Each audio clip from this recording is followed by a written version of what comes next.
Hello friends, कैसे हैं आप सब। आप सभी का स्वागत है मेरे यूट्यूब चैनल एजुक्राफ्ट एकेडमी में। आज का हमारा टॉपिक है पावलोव का शास्त्रीय अनुकूलन सिद्धांत। इसमें आज हम इसके प्रयोग के बारे में जानेंगे और साथ ही अनुकूलित अनुक्रिया को नियंत्रित करने वाले कारक और इसको प्रभावित करने वाले कारक और इसका मूल्यांकन और इसका शिक्षा में किस तरह से प्रयोग किया जाता है, इन सब के बारे में जानेंगे।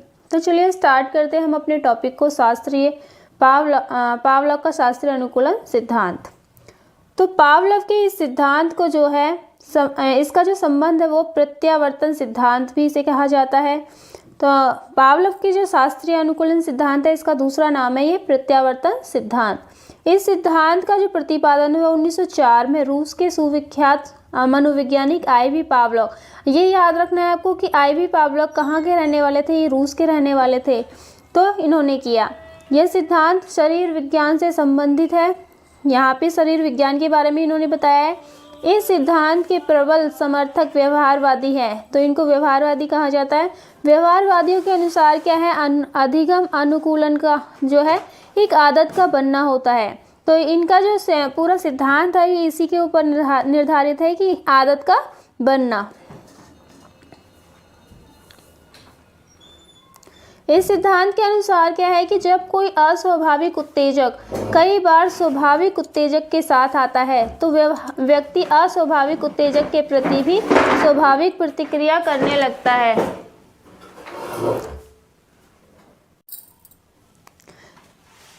तो अस्वाभाविक उत्तेजक के प्रति क्या है, स्वाभाविक प्रतिक्रिया करने का जो संबंध है वो क्या है, प्रत्यावर्तन कहलाता है। अब आपको अच्छे से समझ में आया होगा कि प्रत्यावर्तन है क्या।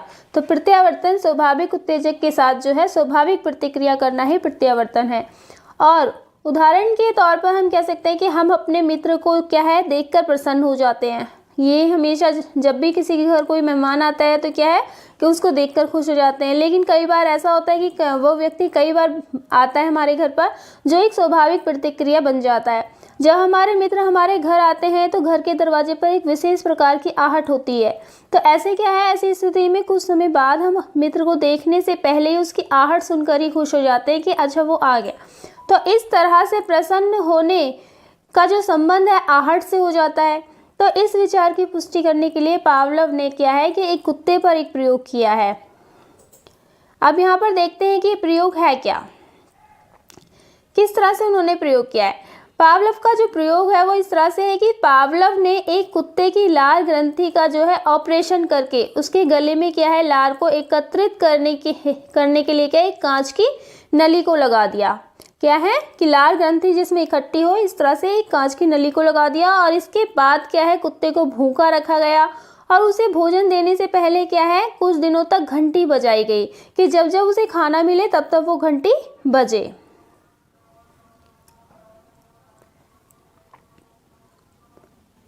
इस प्रयोग के आधार पर पावलोव ने क्या है ये देखा कि घंटी बजते ही कुत्ते के मुंह से क्या है लार टपकने लगती है। तो कुत्ते के द्वारा की जाने वाली इस अनुक्रिया को ही उसके द्वारा संबंध सहज क्रिया की संज्ञा दी जाती है। तो यहाँ पे आप पिक्चर में देख सकते हैं कि पहले क्या है, यहाँ पे आप पिक्चर में देख सकते हैं कि पहले खाना दिया गया, खाने के साथ क्या है कुत्ते के मुंह से लार गिर रही है, लेकिन सिर्फ घंटी को बजाया गया तो कुत्ते ने कोई भी रिस्पॉन्स नहीं दिया। अगर खाने के साथ आप घंटी बजाई गई तो खाने के साथ साथ घंटी बजने से क्या है कुत्ते के मुंह में लार आई। अगर खाना नहीं भी आया लेकिन घंटी बजते ही क्या है कुत्ते के मुंह में लार आना शुरू हो गया। तो पावलोव ने यह निष्कर्ष निकाला कि कुत्ते के समान बालक भी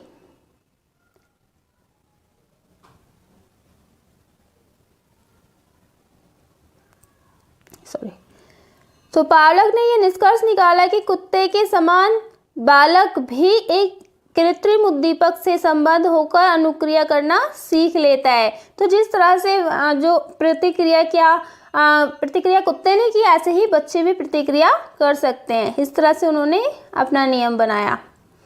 इस संबंध में गिलफोर्ड ने क्या कहा है कि इस तथ्य की सामान्य व्याख्या ये है कि जब दो उद्दीपक बार बार दिए जाते हैं तो पहले नया और बाद में पुराना, तो इस समय पहली क्रिया भी प्रभावशील हो जाती है। और लेडल ने कहा है कि अनुकूलित अनुक्रिया के अर्थ को स्पष्ट करते हुए कहा कि अनुकूलित अनुक्रिया में कार्य के प्रति स्वाभाविक उत्तेजक के स्थान पर एक प्रभावहीन उद्दीपक होता है जो स्वाभाविक उद्दीपक के साथ संबंध होने के परिणाम स्वरूप प्रभावपूर्ण हो जाता है। जैसे कि आपने कुत्ते का एक उदाहरण देखा है, इस तरह से।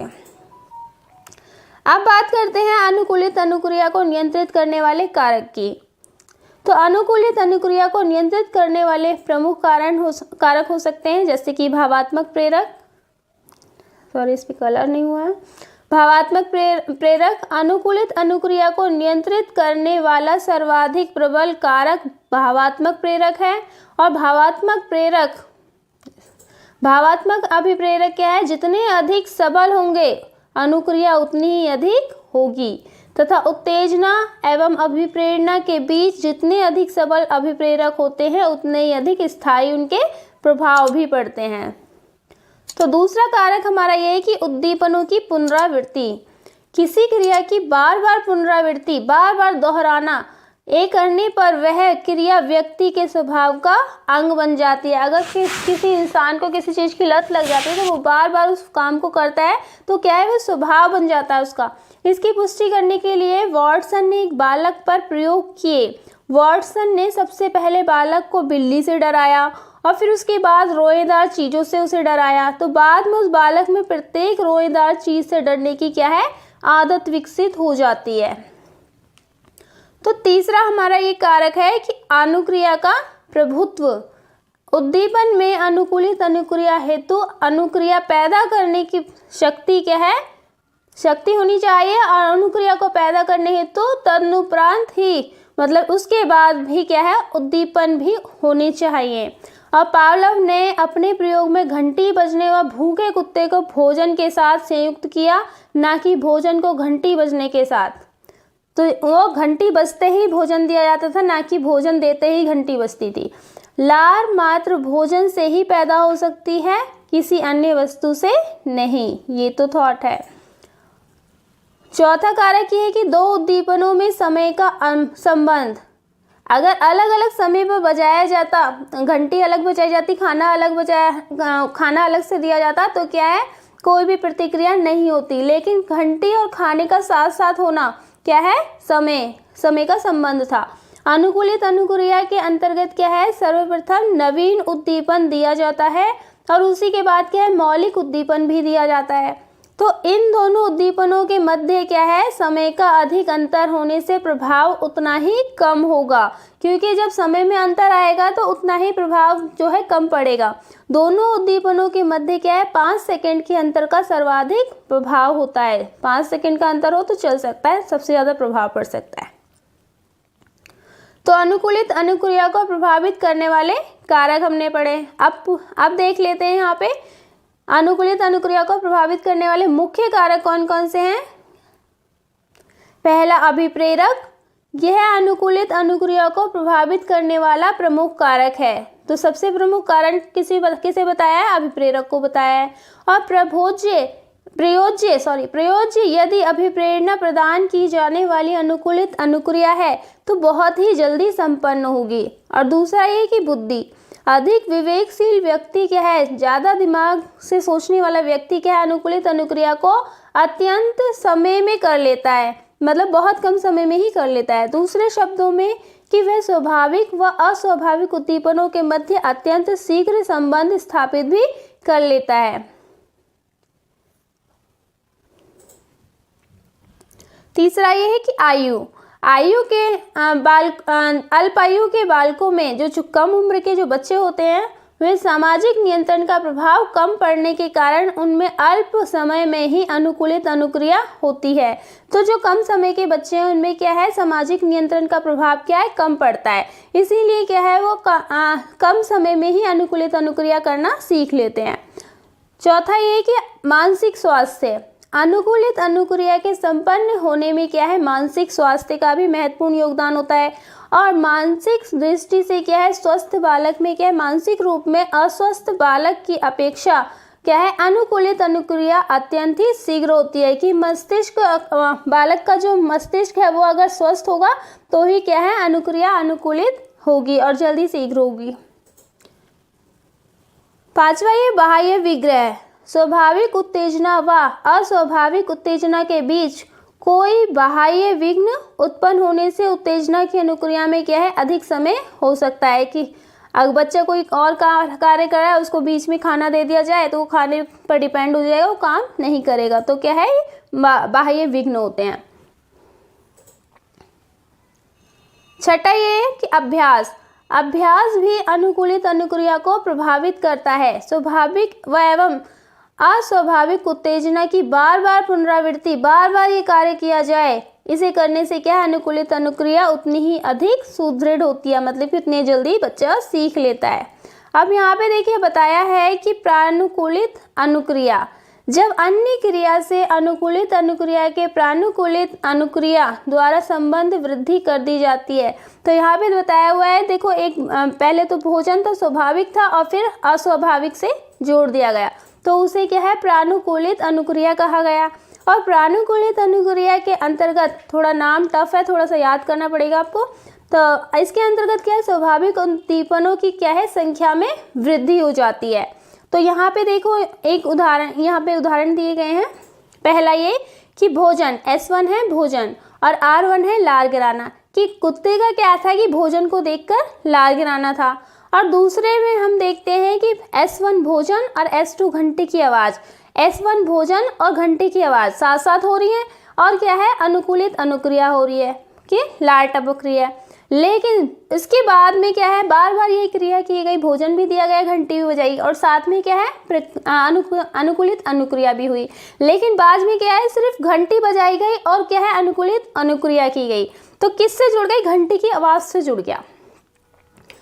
अब तीसरा यहाँ पे बताया हुआ है कि भोजन, S1 भोजन और S3 बिजली की रोशनी, खाने के साथ साथ बिजली की रोशनी जलाई गई, तो क्या है, प्रानुकूलित अनुक्रिया हुई। और उसके बाद S3 सिर्फ बिजली की रोशनी की गई, तो क्या है, जैसे कि बिल्ली बाहर बैठी है तो उसको क्या है, कमरे में अगर भोजन मिलता है तो वो दौड़ी चली आती है और साथ साथ बिजली की रोशनी होती है, तो बिल्ली क्या करेगी, जैसे ही रोशनी होगी वैसे ही भागती हुई चली आएगी कि उसे भोजन मिलने वाला है।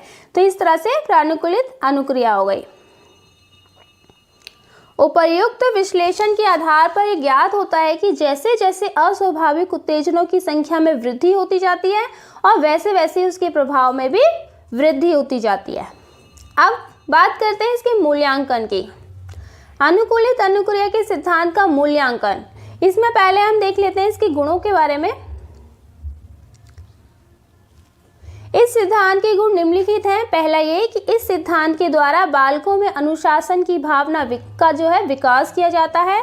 दूसरा ये कि इस सिद्धांत के आधार पर क्या है, बालकों में विभिन्न प्रकार की अभिवृत्तियों का विकास होता है। तो ये आप शॉर्ट में याद कर लोगे तब भी आपको याद हो जाए। जैसे कि अनुशासन की भावना, तो पहले पॉइंट में आप लिख सकते हैं सिद्धांत में इसके क्या है, बालक में क्या है, अनुशासन की भावना का विकास किया जाता है। दूसरा अभिवृत्तियों का विकास, या फिर पॉइंट भी आप डाल सकते हो इसका। तीसरा ये कि अनुकूलित अनुक्रिया सिद्धांत के आधार पर क्या है, उत्तम आदतों का विकास किया जाता है। चौथा ये कि यह सिद्धांत बालकों में उत्पन्न मानसिक एवं संवेगात्मक अस्थिरताओं का उपचार करने में सहायक है। कोई बच्चा जो है मानसिक रूप से थोड़ा सा कमजोर है, तो उसको बार बार ये प्रतिक्रियाएं की जाए, बार बार पुनरावृत्ति की जाए, तो वो आसानी से सीख लेता है। तो इस सिद्धांत के महत्व के संबंध में जी लैट एडरसन ने कहा है कि अनुकूलित अनुक्रिया का जो सबसे महत्वपूर्ण योगदान है ये है कि इसके आधार पर हमें एक ऐसी आधारभूत वैज्ञानिक सामग्री प्राप्त हुई है जिसके द्वारा हम अधिगम के एक सिद्धांत का निर्माण कर सकते हैं। तो यहाँ पे क्या हुआ है कि एक अधिगम के सिद्धांत का क्या निर्माण हुआ है। अब हम बात करते हैं इसके दोषों के बारे में कि इस सिद्धांत के दोष निम्नलिखित हैं। पहला ये कि इस सिद्धांत के किसी न किसी चीज़ के अगर गुण होते हैं तो दोष भी जरूर होते हैं, एक सिक्के के दो पहलू जरूर होते हैं। तो अब यहाँ पे दोष बताए गए हैं। इस सिद्धांत के आधार पर अधिगम के शारीरिक आधारों को स्पष्ट करने में सफलता प्राप्त नहीं हो सकी है। दूसरा, इस सिद्धांत का प्रयोग प्रौढ़ों पर नहीं किया जा सकता, सिर्फ बच्चों पर किया जा सकता है। और तीसरा, इस सिद्धांत में स्थायित्व का अभाव पाया जाता है, स्थायित्व नहीं है।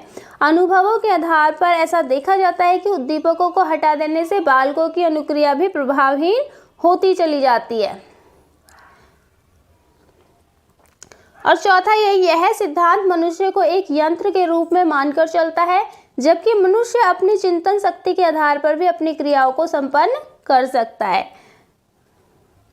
अब बात करते हैं अनुकूलित अनुक्रिया सिद्धांत का जो है शिक्षा में किस तरह से प्रयोग किया गया है। अनुकूलित अनुक्रिया सिद्धांत व्यवहार पर आधारित है। इस समय में वाटसन ने कहा है कि मुझे कोई भी बच्चा दे दो, मैं उसे जैसा चाहूँ वैसा बना सकता हूँ। विद्यालयों में अनुकूलित अनुक्रिया सिद्धांत का जो प्रयोग है सहजतापूर्वक किया जाता है। पहला देख लेते हैं हम। इस सिद्धांत के द्वारा छात्रों में विभिन्न आदतों का विकास किया जा सकता है। कोई भी कार्य बार बार करने से उसकी आदत बन जाती है। इस सिद्धांत के शैक्षिक महत्व के संबंध में पावलोव ने कहा है कि प्रशिक्षण पर आधारित भिन्न भिन्न प्रकार की आदतें एवं शिक्षा एवं अनुशासन अनुकूलित अनुक्रिया की श्रृंखला के अलावा और कुछ भी नहीं है।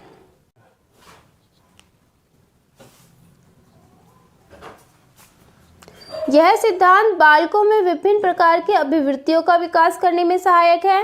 तीसरा है कि बालकों को अक्षर ज्ञान कराने एवं शब्दों का अर्थ सिखाने के लिए भी इस सिद्धांत का प्रयोग किया जा सकता है। ये क्या है कि अभ्यास द्वारा ही संभव है। अगर बच्चे बार बार नहीं पढ़ेंगे तो समझ में नहीं आएगा। फोर्थ यह है कि यह शिक्षा शिक्षण अधिगम की प्रक्रिया में अभ्यास के महत्व पर बल देता है, क्योंकि पुनरावृत्ति अभ्यास बार बार किया जाएगा तो बच्चे जल्दी सीख जाते हैं। पांचवा है कि सिद्धांत के माध्यम से बालकों में विकसित बुरी आदतों को दूर करने का क्या है प्रभावी उपचार है, कि उनको हम बताएं बच्चों को कि ये काम नहीं करना है, बार बार बताया जाए तो बच्चे सीख जाते हैं कि हमें ये काम नहीं करना है।